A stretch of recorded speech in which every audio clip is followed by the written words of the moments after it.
berada di dalam kubangan sengketa konflik pertanahan dan menjadi korban dari praktik mafia tanah merupakan mimpi buruk bagi rakyat. Adanya tumpang tindih, penguasaan atau perampasan tanah secara ilegal dapat memicu terjadinya konflik atau sengketa pertanahan yang menimbulkan banyak sekali kerugian, seperti permasalahan hukum yang tak berkesudahan, terhambatnya pembangunan, keadilan masyarakat tercederai, hingga berkurangnya kepercayaan masyarakat terhadap negara. Karena itulah, Presiden mengamanatkan kepada Menteri ATR Kepala BPN dan Wakil Menteri ATR Wakil Kepala BPN untuk melakukan percepatan penyelesaian sengketa konflik pertanahan dan pemberantasan mafia tanah. Kolaborasi 4 pilar menjadi kunci dalam menyelesaikan persoalan pertanahan. Alhamdulillah, berkat sinergi yang baik dengan semua pihak, sengketa dan konflik pertanahan yang telah berlangsung selama puluhan tahun, satu persatu dapat kita urai. Seperti masalah suku anak dalam, SAD 113 di Provinsi Jambi yang berkonflik dengan sebuah perusahaan selama 35 tahun lamanya. Akhirnya kita dapat memberi kepastian hukum. Permasalahan tanah ex-HGU di Kabupaten Minahasa Selatan dan di Kabupaten Pemalang. Penyelesaian konflik ini masuk dalam lokasi prioritas reforma agraria dan telah diselesaikan melalui redistribusi tanah. Penyelesaian konflik pertanahan di Desa Tambak Sari, Kabupaten Pasuruan, yang juga sudah berlangsung selama hampir 100 tahun, dan sudah diserahkan sertifikatnya. Selesai semuanya. Di Makassar, kita juga telah menyelesaikan dan diserahkan sertifikat komplek hunian dosen Universitas Hasanuddin yang tidak mendapatkan kepastian hukum atas bidang tanahnya selama 40 tahun. Begitupun konflik pertanahan di kawasan Wonorejo, Kabupaten Blora, Jawa Tengah.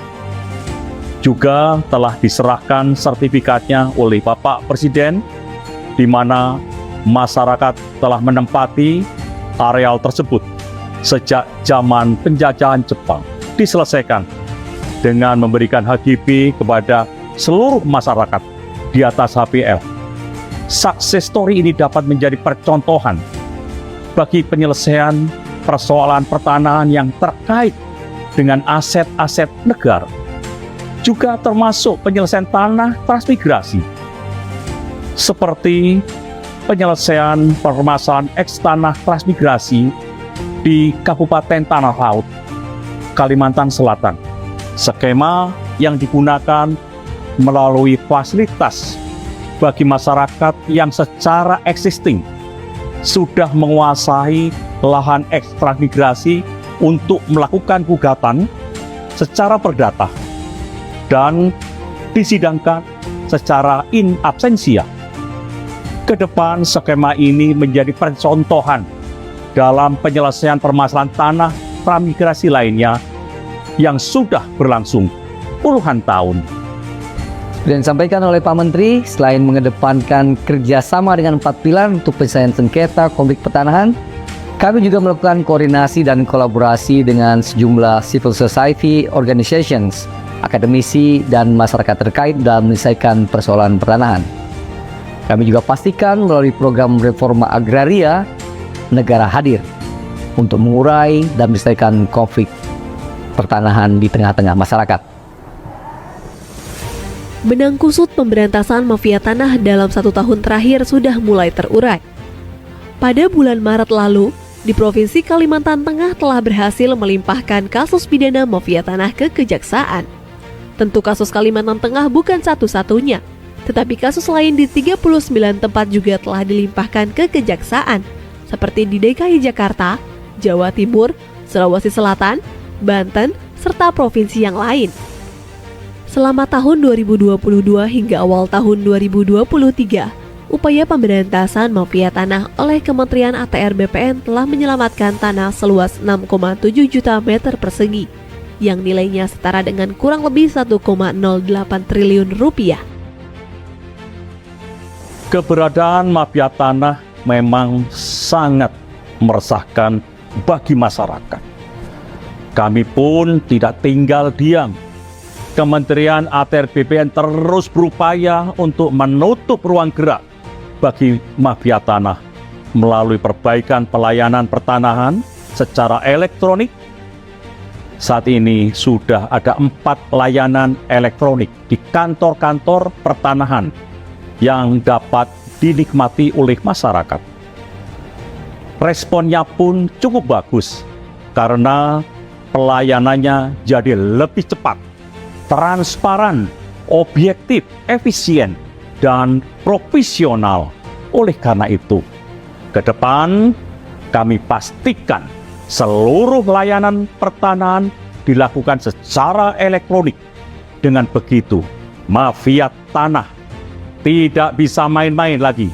Kalau nanti masyarakat masih menemukan ada mafia tanah, mari sama-sama kita gebuk. Keluhan, aduan, saran, kritik yang disampaikan masyarakat merupakan hal yang sangat penting dan mendukung peningkatan kinerja kementerian. Di awal menjabat, layanan pengaduan yang ada pada saat itu belum cukup responsif. Oleh karena itu, dibukalah layanan hotline pengaduan berbasis WhatsApp yang lebih mudah dijangkau oleh masyarakat.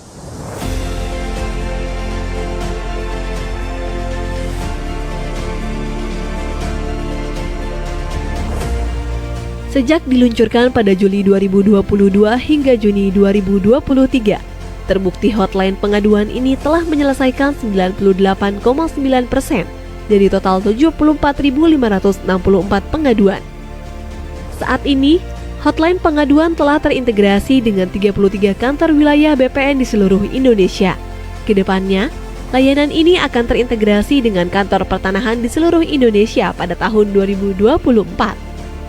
Kementerian ATR BPN juga telah menerima pengaduan kasus pertanahan baik sengketa, konflik, dan perkara yang diadukan oleh berbagai elemen, baik masyarakat, kelompok masyarakat, badan hukum, instansi pemerintah, pemerintah daerah, dan BUMN/BUMD, baik terhadap objek yang berbeda maupun objek yang sama. Kami pun terus berupaya melakukan penyelesaian kasus pertanahan, mulai dari mediasi, administrasi, hingga melalui skema pengadilan untuk mendapat win-win solution antar berbagai pihak.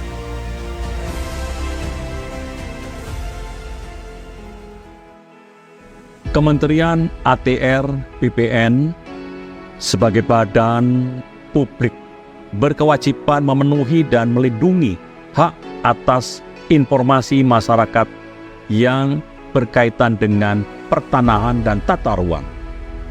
Memiliki komitmen untuk memberikan informasi yang transparan, tepat, akurat, cepat, dan mudah diakses oleh masyarakat, serta sejalan dengan nilai-nilai Kementerian ATR BPN, yaitu melayani, profesional, dan terpercaya.